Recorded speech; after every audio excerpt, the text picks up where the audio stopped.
Ethan Carter woke up to silence. Not the kind of silence that brings peace, but the kind that warns you something is terribly wrong. The fever had lasted for days, weeks, maybe. He had no way to tell. His last memory was crawling into bed, his body drenched in sweat, barely able to lift his head. He had been sick before, but never like that. Now, as he sat up in the tiny cabin, a deep pit of dread settled in his stomach. The world outside was too quiet. No cars. No voices. No planes overhead. Staggering to his feet, he gripped the wall for support. His body was frail, his clothes loose. How long had he been out? His fingers trembled as he reached for his phone. Dead. He tried the radio on the small wooden desk. Static. His heart pounded. He needed answers. Ethan unbolted the door and stepped outside. The crisp mountain air hit his lungs, making his head spin. The sun was high, casting long shadows across the forest floor. His pickup truck was still there, parked near the edge of the property. But something was off. The world looked abandoned.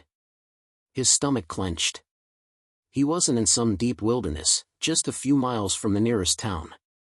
He should have heard something, wind rustling through trees, animals moving in the brush, birds singing. Instead, the world was holding its breath. Ethan's first clue came when he found the first corpse. It was near the road, a man, slumped over, his body rotting. Flies buzzed around the torn flesh of his arms. The smell of death was overwhelming. Ethan gagged, stumbling back. What the hell happened? Panic kicked in. He needed information. He needed to get to town. Ignoring the ache in his limbs, he climbed into his truck and turned the key. Click. Click. Nothing. Battery's dead. Grinding his teeth, he grabbed his backpack from inside the cabin and started walking.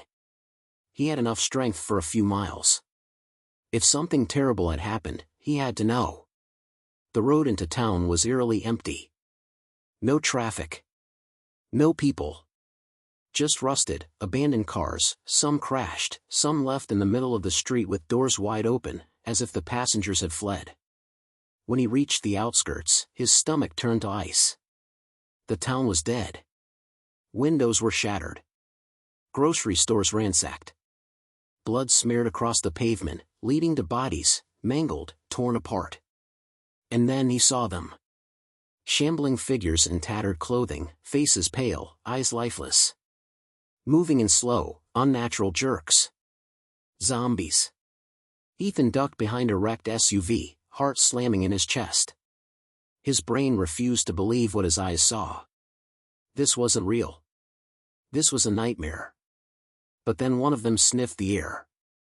Its head snapped toward him. A guttural, hungry moan broke the silence. The others turned. Ethan had seen enough. He sprinted back toward the woods, adrenaline drowning out his exhaustion. He wasn't ready for this. He had no weapons, no plan, just the knowledge that whatever had happened, he was alone. By the time he reached the cabin, his breath was ragged. He slammed the door shut, bolting it. His hands shook as he grabbed a knife from the kitchen drawer. 500 days. That's what he told himself. If he could survive that long, maybe, just maybe, there was still a world worth fighting for. Day one began now. The first night alone was the longest of Ethan's life. He sat by the window, knife clutched in his hand, staring into the darkness.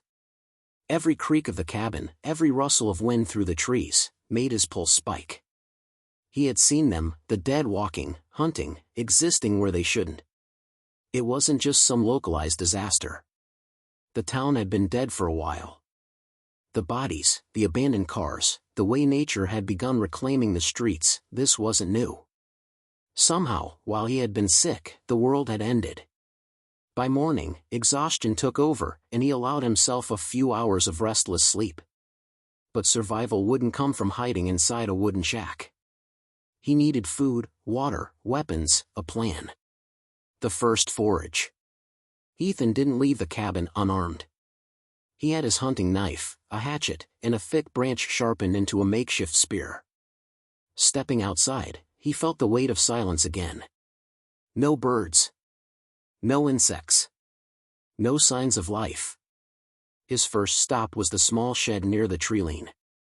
Inside, he found a few hunting supplies, fishing line, a box of .22 rounds, but no gun, and an old crossbow that belonged to the previous owner. It was missing a string, but if he could fix it, it would be a game changer. Next, he checked the well. Water was still good. That meant he could stay here, at least for a while. But food was a different problem. His supplies were laughable. A few cans of beans, some old oatmeal, and a handful of protein bars. Not enough to last more than a week. That meant one thing: he had to go back to town. The first encounter. Ethan stuck to the trees, avoiding open roads. He had no idea how well those things could see or hear, but he didn't plan on testing it. Reaching the outskirts, he spotted a small gas station that looked mostly intact. The front windows were cracked but not shattered. A good sign. He crept inside, stepping over shattered glass and dried bloodstains. The smell of rot clung to the air. The shelves were mostly bare, but he managed to grab a few essentials. A half-crushed pack of energy bars. 2 bottles of water. A lighter. A roll of duct tape. Not much. But better than nothing. As he stuffed the last item into his backpack, a low groan echoed from the back of the store. Ethan froze. Then, shuffling footsteps. His heart pounded as a figure emerged from the darkness. It was a woman, or at least, it used to be. Her hair was matted, her flesh pale and torn, lips pulled back in a silent snarl. The thing twitched, its head snapping toward him. It moved fast. Faster than he expected. Ethan stumbled backward, yanking the hatchet from his belt. The zombie lunged, fingers clawing for his throat. He swung. The hatchet buried itself into its skull. For a second, nothing happened. Then, with a sickening crunch, the body collapsed. Ethan stood there, panting, staring at the thing at his feet. His first kill. His hands were shaking. But he didn't have time to process it. He grabbed a rusty crowbar from behind the counter, his new weapon, and sprinted back toward the woods. Rebuilding a routine. The next few days became trial and error. He set traps around the cabin, tripwires made from fishing line, cans filled with rocks to create noise. He reinforced the windows with furniture and nailed the door shut at night. He rationed food, forcing himself to eat only twice a day. At night, he kept watch. Sleep became a luxury he couldn't afford.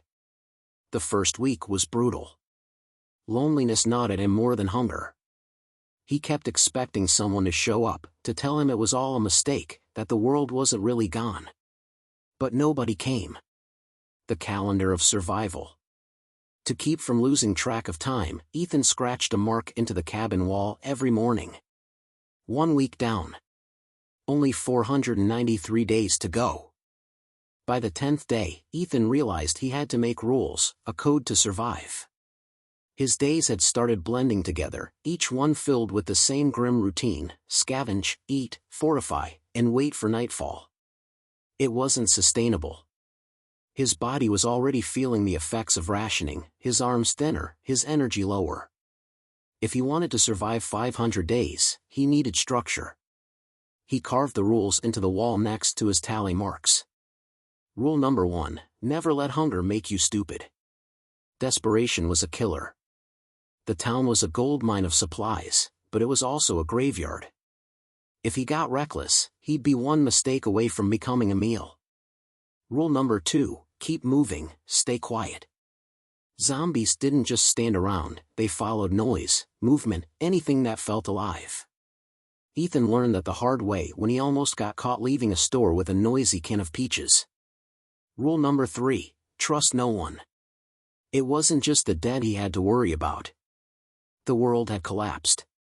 If there were survivors out there, they weren't sharing resources out of kindness. If anyone found him, they'd see him as either a threat or a target. With his rules in place, Ethan felt a grim sense of control. He couldn't fix the world, but he could at least control how he moved through it. The hunt for real food. By the second week, he knew canned food wouldn't last. He had to hunt. Tracking was never his strong suit, but desperation made him a fast learner.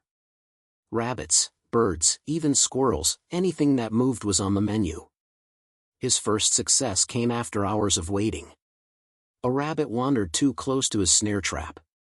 The sight of actual meat made his stomach twist with hunger. He hesitated only for a moment before doing what needed to be done. Survival wasn't clean. It wasn't easy. But it was necessary. That night, he roasted the rabbit over a small fire, the first real meal he'd had in weeks. For the first time in a long while, Ethan felt human. Signs of the living. 2 days later, the loneliness cracked. He was setting up another snare near the creek when he heard it, a voice. It was distant, carried by the wind, but unmistakable. A man's voice. Ethan froze, heart pounding. He scanned the tree-line, barely breathing. Was it real? Or had the isolation started messing with his head? Then, there it was again. Clearer this time. A radio transmission. His blood turned to ice. Someone out there had a working radio. He crept up a small ridge, keeping low. From his vantage point, he saw movement near the abandoned highway, a small group of survivors. 3 of them. Armed. Moving with purpose. They weren't scavengers. They were hunting. Ethan ducked down, pressing himself against the dirt. He couldn't make out their words, but he could hear the crackle of a radio. They had tech. Organization. Weapons. He should have felt relief. People were alive. But instead, his gut screamed a warning. These weren't the kind of people you approached. He gripped his crowbar tighter. A warning in blood. Ethan stayed hidden until they moved on. Only after they disappeared into the distance did he follow their tracks, not too close, just enough to learn more. What he found made his stomach churn. A few miles away, in the ruins of a convenience store, there was a message scrawled on the wall in dried blood. We take what we want. Beneath it, 2 bodies. Fresh. Ethan swallowed hard. There it was, proof that rule number 3 was right. Not everyone wanted to be found. He didn't go back to the cabin right away. Instead, he doubled back through the forest, covering his tracks. If those people were scouting the area, they'd be back. He had to be ready. Day 15, the Watcher. That night, Ethan didn't sleep. From the shadows of his cabin, he watched the tree-line. Waiting. Listening. At some point, he thought he saw movement, a flicker of a figure in the dark. Maybe it was just paranoia. Maybe not. One thing was certain. He wasn't alone anymore. The forest had eyes. Ethan felt them every time he left the cabin. A presence lurking just beyond sight, watching. He wasn't sure if it was the survivors he had spotted or something else, but the feeling never left. By day 20, he made a decision. He needed answers. He couldn't live in fear, waiting for someone to find him first. If there were people out there, he had to know who they were, what they wanted, and how dangerous they really were. Following the signal. He returned to the abandoned highway where he first saw the group. This time, he was hunting them. Carefully, he followed their old tracks, boot prints, cigarette butts, scraps of torn fabric caught on branches. They were moving toward the city outskirts, a place Ethan had avoided until now. Rule number 1 screamed at him to turn back. But the other part of him, the part that hadn't spoken to a living soul in weeks, wanted more. Then, on an abandoned billboard, he saw it. Shelter. Safe haven. Follow the signal. Below the message was a frequency. A radio station. Ethan's stomach twisted. Was it a trap? A lie? Or real hope? The only way to find out was to listen. The broken broadcast. That night, Back in the cabin, Ethan dug out the old crank radio he had found during one of his scavenging runs. It was battered, its antenna bent, but if the message was real, this was his only way to hear it. He turned the dial, searching. Static. More static. Then, a faint voice. "Survivors, need help. If you can hear this, find us. We have food, shelter." Then silence. Ethan's heart pounded. It was real. Or at least, it had been. The message was weak, cutting in and out. It had been broadcasted a long time ago. But that didn't mean the shelter was gone. If it existed, it was somewhere near the city. Dangerous ground. But a real chance at finding people. The first chase. Ethan spent the next 2 days preparing. He packed what little food he had. He reinforced the cabin just in case he had to return. He strapped his knife and hatchet to his belt. By day 24, he was ready. He moved carefully, keeping to the back roads and avoiding open spaces. The deeper he went, the worse the signs of collapse became: burned-out houses, flipped cars, skeletons left in the streets. The world had ended in panic and fire. By noon, he reached the old industrial zone near the city's edge. That's when he heard them. Not zombies. Survivors. Voices. Too close. Ethan ducked behind a rusted truck as 3 figures passed by. They weren't the same ones he had seen before. These men were dirtier, meaner looking. One had a rifle slung over his shoulder. Another carried a machete stained dark with dried blood. And they weren't just walking. They were hunting. Ethan held his breath as they stopped near an old convenience store. "We lost the others." "Doesn't matter. The boss said sweep this whole area, make sure no one else is leeching off our turf." His blood ran cold. They were clearing out survivors. Ethan gripped his crowbar. If they found him, there would be no talking his way out of it. He needed to move. Run or fight. As he crept backward, his foot hit a broken bottle. The sound was deafening. The nearest man's head snapped toward him. "Hey!" Ethan ran. He sprinted across the street, his heart slamming in his chest. Shouts rang out behind him, boots pounding pavement. A shot cracked through the air. Too close. Ethan veered into an alleyway, nearly tripping over a pile of garbage. He needed cover, now. A broken-down laundromat loomed ahead. He dove inside, slamming the door behind him. The interior was dark, filled with the scent of mold and decay. Footsteps crunched outside. "Come on out, man. We don't gotta do this the hard way." Ethan's grip tightened on his crowbar. They were hunting him. And he had a choice: stay and fight, or keep running.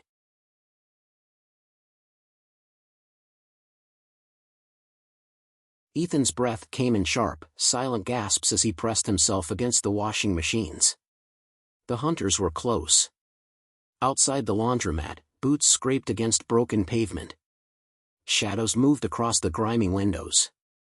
He counted 3 of them. One near the entrance, another circling the side, and a third inside the store. The man stepped in cautiously, machete raised. He was searching. Ethan tightened his grip on the crowbar. He had 2 options. Run, and risk being chased down. Fight, and risk everything. A creak from the doorway made the decision for him.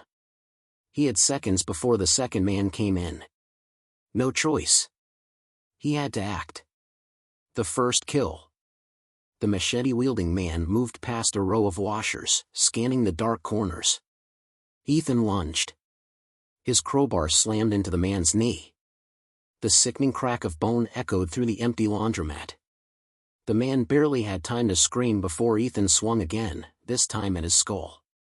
The impact sent the hunter crashing to the floor. Dead.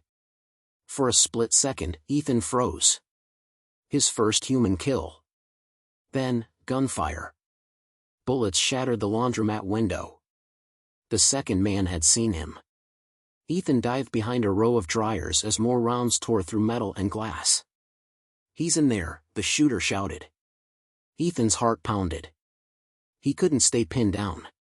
His eyes darted to the back, a broken emergency exit. The escape. He moved fast, vaulting over the dead hunter's body and sprinting for the exit. Another gunshot. Too close. Ethan hit the door shoulder first. It groaned but didn't open. "Rust. Get around the back," a voice yelled. No time.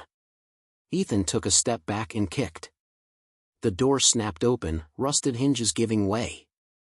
He spilled into an alleyway, barely keeping his footing. Behind him, the hunters charged inside. "Run." He bolted down the alley, weaving between dumpsters and abandoned cars. He could hear them behind him, shouting, chasing, but he was faster. The city ruins stretched before him. If he could get back to the forest, he'd lose them. But then, he saw something. A building ahead. A church. Its doors were open, barely hanging on their hinges. The sign out front was faded, letters chipped away by time. Shelter. It was his only option. Sanctuary in ruins. Ethan sprinted inside and slammed the doors shut. The interior was dark, lit only by narrow beams of sunlight through shattered stained glass. Wooden pews were scattered, some overturned, others broken. It looked abandoned. But it wasn't empty. A figure moved in the shadows.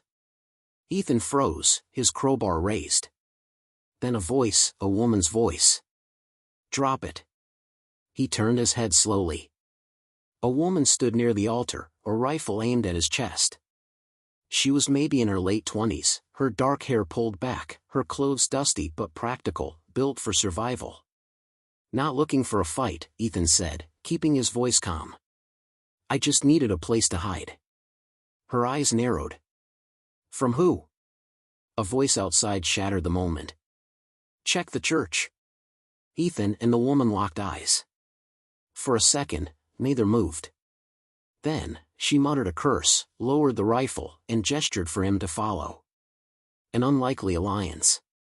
She led him through a side door, up a narrow staircase. The second floor was cramped, old offices turned into a makeshift living space. "You alone?" Ethan asked. She hesitated, then nodded. A sharp bang came from downstairs. They were inside. The woman grabbed his arm and pulled him toward a trapdoor in the ceiling. "Roof. Now." Ethan climbed first, pulling himself up onto the crumbling church roof. The city stretched before them, broken, lifeless, except for the hunters below. They stepped inside cautiously, moving through the pews. Searching. The woman exhaled sharply.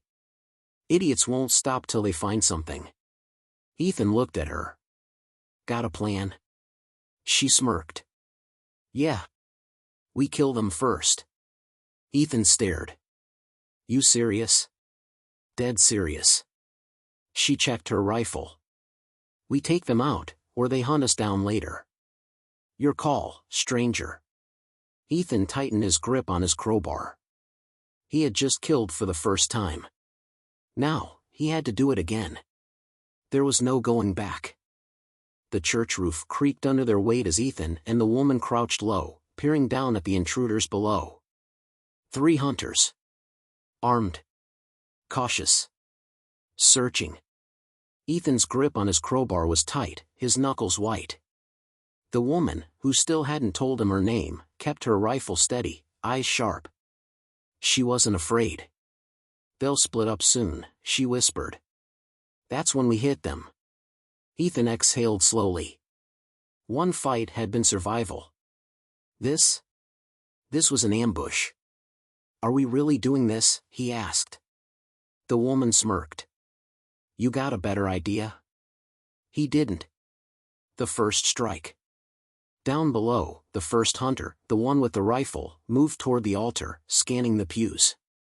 The others spread out, one checking the side rooms, the last standing guard at the front doors. "We take the rifle first," the woman whispered. Quietly.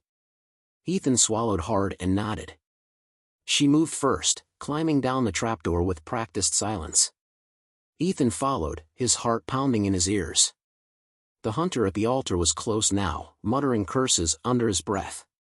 He had no idea they were behind him. The woman crept forward, then struck. The butt of her rifle slammed into the back of the hunter's skull. He crumpled without a sound. Ethan caught his breath. One down. The turning point. The second hunter stepped out of a side room. His eyes widened in shock. "Hey!" The woman fired. One shot. The bullet tore through his chest. The last hunter, the one guarding the door, reacted fast. He whirled around, raised his pistol. Ethan moved on instinct. He charged, swinging his crowbar with everything he had. It cracked against the man's wrist, sending the gun flying. The hunter howled in pain, stumbling back. Ethan tackled him, both of them crashing into the wooden pews. A fist slammed into Ethan's ribs. Pain exploded in his side. The hunter tried to grab his knife. Ethan didn't let him. With a desperate roar, he drove his crowbar straight into the man's chest. The hunter gasped, then went still. Silence. Ethan's breath came in ragged gulps as he stared at the body beneath him. His second kill. He barely had time to process it before the woman spoke. More could be coming. She grabbed the dead hunter's pistol and tossed it to Ethan. "We need to go." Running from the dead. They fled through the back of the church, moving fast. As they reached the alley, the woman turned to him. "Name?" she asked. "What?" "Your name." "Ethan." She nodded. "I'm Riley." No time for more. They ran. The city was a graveyard of collapsed buildings and burned-out cars. They kept to the shadows, moving fast, but something was wrong. The gunfire had echoed far. And the dead had heard. The swarm. The first zombie staggered out of a gas station. Then another. Then, too many. Ethan froze. There had to be dozens. Their rotting bodies twitched at the scent of blood, heads turning in eerie unison. Then, as one, they charged. "Go!" Riley shouted. They sprinted through the streets, dodging wreckage and debris. But the swarm was fast. Too fast. One of the zombies lunged, Ethan barely dodged, its filthy nails grazing his jacket. Ahead, Riley pointed toward a hardware store. "In there." Ethan didn't argue. He hit the doors at full speed, shoving them open.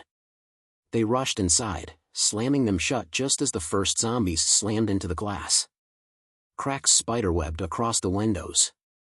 They wouldn't hold for long. Trapped. Riley locked the doors and scanned the aisles. "We need weapons." Ethan's hands were shaking as he reloaded the stolen pistol. "What if they get in?" "They will," she said grimly. "So we kill them first." Ethan swallowed hard. He had fought people. But zombies? This was different. The windows shattered. Rotting hands clawed inside. Ethan gritted his teeth. No choice. No running. Just survival. He tightened his grip on his crowbar. The dead were here. And he was ready. The glass shattered like ice, raining sharp fragments onto the floor. Then came the hands. Rotting fingers clawed through the broken windows, scraping against the metal frames. The dead were pouring in. Ethan took a step back, his grip tightening on the crowbar. Riley was already moving, grabbing an axe from a nearby display. "No time to think, Ethan," she said, her voice sharp. "Kill or be eaten." Then the first zombie climbed through. The fight for survival. It was an old man, or what was left of him. His eyes were white and milky, his mouth stretched in a twisted, unnatural grin. Loose skin hung from his face like melted wax. He lunged. Ethan swung hard. The crowbar smashed into its skull, bone crunching beneath the impact. The zombie crumpled, but two more took its place, crawling over the first body, snarling. Riley swung her axe, cleaving through a zombie's neck. The head hit the ground, but the body kept moving. "Destroy the brain," she shouted. Ethan didn't need to be told twice. Another zombie grabbed his jacket, its yellow teeth snapping inches from his throat. He slammed the crowbar into its temple, wrenching it free as the corpse collapsed. But more were coming. "Barricade or die. There's too many," Ethan shouted. Riley's eyes darted around the store. "We need to block the entrance." She grabbed a shelving unit and shoved it toward the broken windows. Ethan ran to help, heaving against the heavy metal. The makeshift barricade slammed into place, blocking the horde, for now. The zombies outside screamed and clawed at the metal, their bloodied hands reaching through the gaps. "That won't hold," Ethan panted. "I know," Riley said, scanning the aisles. "We need another exit." Ethan spotted a fire exit in the back. "There!" They sprinted through the aisles, stepping over scattered tools and broken shelves. The horde hadn't reached the back of the store yet, but it wouldn't take long. Riley yanked the fire door handle. Nothing. Locked. Ethan grabbed a crowbar and jammed it into the gap. "Help me pry it open." Riley shoved her axe into the frame, using all her strength. The metal groaned. The door started to give. Then, a scream. The final chase. Ethan's stomach dropped. A man's voice. Not a zombie. He turned toward the sound. At the far end of the store, near the registers, someone was trapped. A teenage boy, no older than 16. He was cornered behind the checkout counter, a small hunting knife clutched in shaking hands. Zombies were closing in on him. Riley swore. "We don't have time." Ethan hesitated. The fire exit was almost open. Safety was right there. But he couldn't just leave the kid. Before Riley could stop him, Ethan sprinted toward the boy. "Hey!" Ethan shouted. "Over here!" The zombies turned toward him immediately.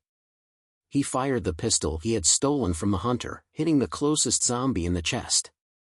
It barely slowed down. Headshots. Only headshots mattered. Ethan adjusted his aim and fired again. The bullet ripped through a zombie's skull, dropping it instantly. The boy seized the opportunity. He leapt over the counter, sprinting toward Ethan. A zombie grabbed his ankle. Ethan lunged, swinging his crowbar down. The zombie's grip loosened as its head caved in. "Run!" Ethan shouted. The kid didn't need to be told twice. The escape. By the time Ethan reached Riley, she had the fire exit open. "No more hero stunts," she snapped. "Go, now!" They burst through the door, emerging into a narrow alleyway. The sun was setting, casting long shadows over the city ruins. They ran. Hard. Fast. No looking back. The moans of the horde echoed behind them, but the zombies were slow. They could make it.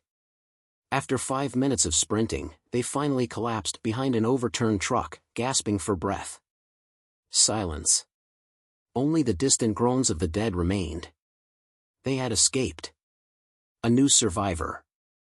Ethan turned to the boy. He was thin, dirty, terrified.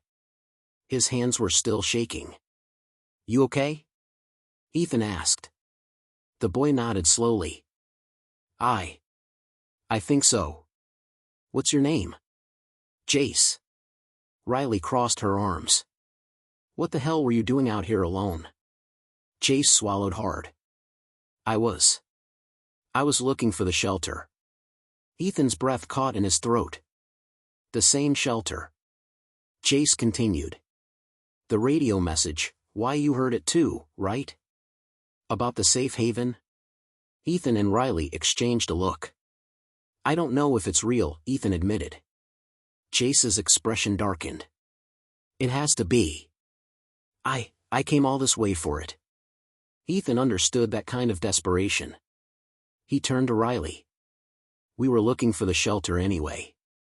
Maybe he's right." She sighed. "Or maybe we just picked up a stray who's gonna slow us down."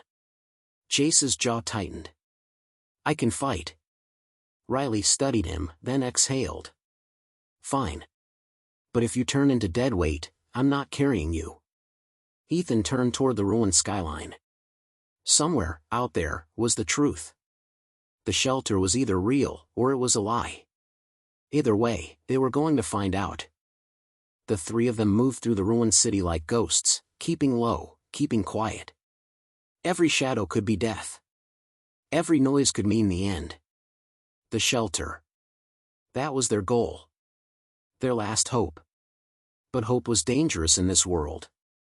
The final roadblock. As they moved deeper into the city, Ethan spotted something ahead, a barricade. Cars stacked high, reinforced with metal sheets and barbed wire. Not made by the dead. Looks like someone's been busy, Riley muttered. Jace's face lit up. This has to be it. The shelter. Ethan wasn't convinced. There were no signs of life. No movement. No guards. Just silence. Then, a gunshot. The echo bounced off the ruined buildings. Riley grabbed Jace and shoved him behind a car. Stay down. Ethan scanned the rooftops. Sniper. A voice rang out from the barricade. Drop your weapons. Now. Ethan raised his hands. We're not looking for trouble. A figure emerged, a man in military gear, his rifle aimed directly at Ethan's head. He was thin, exhausted, but still dangerous. You shouldn't have come here, the man said. There is no shelter. Jace's face fell. That's not true. We heard the broadcasts. The soldier let out a bitter laugh. That was months ago. The shelter was real. Now? It's a graveyard. Ethan's stomach sank. What happened? The soldier hesitated. Then, a sound. A deep, guttural moan. The soldier's face twisted in horror. They followed you. The horde arrives. The first zombie stumbled into view. Then another. Then dozens. Jace let out a shaky breath. No, no, no, no. The barricade had kept people out. But now, it was trapping them inside. Ethan turned to the soldier. You have an escape plan? The man shook his head. I stopped planning for escape a long time ago. Riley cursed. Then we make one. Breaking through. Ethan scanned the area. No way out. The barricade was too tall, too fortified, except for one weak point. A fuel truck sat just inside the barricade. If we blow that truck, Ethan said, it'll clear a path. Riley's eyes widened. You crazy? Jace pointed at the horde. We're dead if we don't. The soldier hesitated, then tossed Ethan a lighter. Diesel burns slow, he said. But it burns hot. Ethan sprinted for the truck, dodging between wreckage as zombies poured through the gaps. One grabbed him. He smashed its head in with the crowbar. He reached the truck, climbed onto the hood, and flipped open the fuel cap. The stench of diesel filled the air. Zombies were closing in. Ethan, hurry! Riley screamed. He lit the lighter. Tossed it in. And ran. The explosion. The fire spread instantly, racing through the puddle of fuel. Then, boom. The truck exploded, the shockwave throwing Ethan off his feet. For a moment, there was only ringing. Then, chaos. The explosion shattered the barricade, sending flaming wreckage flying in all directions.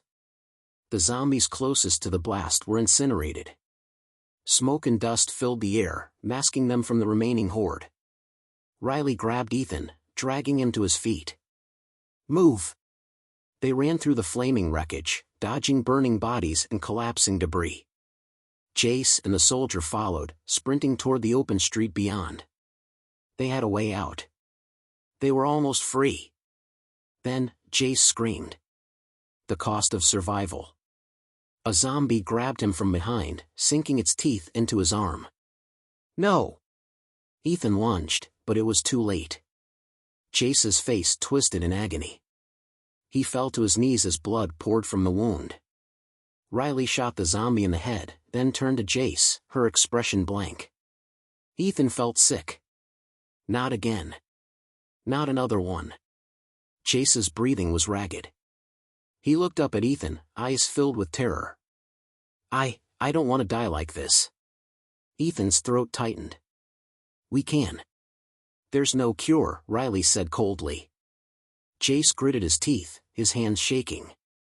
Then, slowly, he reached for his knife. I'll do it, he whispered. Ethan couldn't look. A second later, it was over. The road ahead. The horde was still behind them, but the explosion had thinned their numbers. There was no time to grieve. No time for anything. The soldier wiped blood off his face. We need to move. Ethan turned to Jace's lifeless body. He had wanted to believe in something better. And it had cost him everything. Riley touched Ethan's shoulder. We made it out. Ethan exhaled shakily. Yeah. But at what price?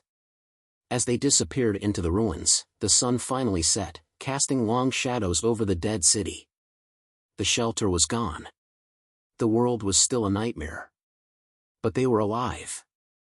For now.